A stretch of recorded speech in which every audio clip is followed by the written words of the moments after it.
అందరికీ నమస్తే అండి. Arun Shivayar the rate of YouTube channel స్వాగతం. నేను మీ కేఎస్ వరప్రసాదను. నేను మీకు ఈరోజు వీడియోలో ఇటీవల కానిస్టేబుల్ ఫలితాలు అనేది రిలీజ్ అయినాయండి. ఉద్యోగస్తులకు కొత్త ఉద్యోగంలో జాయిన్ అవ్వడానికి వాటిల్లో మన కృష్ణా జిల్లాకి సంబంధించి ఒక కవలపిల్లలు ట్విన్ సిస్టర్స్కి ఉద్యోగాలు వచ్చినాయి. కృష్ణా జిల్లా ఉయ్యూరుకు చెందిన సిద్దినేని రమేష్ బాబు గారికి కుమార్తెలు సిద్దినేని పూజశ్రీ, సిద్దినేని పూజ ఏపీ కానిస్టేబుల్ పరీక్షలో అత్యద్భుత ప్రతిభను కనబరిచారు. పూజశ్రీకి 35వ ర్యాంకు, పూజకి 39వ ర్యాంకు సాధించారు. ఒకే కుటుంబంలో నుంచి ఇద్దరు అక్కచెల్లెలు ఉన్నత స్థాయిలో రాణించిన గ్రామస్తులకు గర్వకారణంగా నిలిచింది. వారి కృషిని, కుటుంబాన్ని గ్రామస్తులు హృదయపూర్వకంగా అభినందించారు.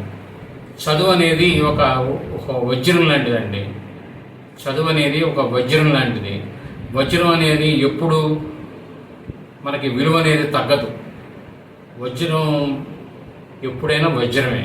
అలాగే చదువు అనేది నా దృష్టిలో ఒక వజ్రం లాంటిది అనమాట. ఆ వజ్రాన్ని మనం మన పిల్లలకు అందించాలి. ఈ వీడియో మీరు పూర్తిగా చూసినందుకు ధన్యవాదాలు. మేము మరిన్ని వీడియోలు చేయడం కోసం లైక్ చేయండి, షేర్ చేయండి, తప్పకుండా సబ్స్క్రైబ్ చేసుకోండి మీరంతా. Thank you.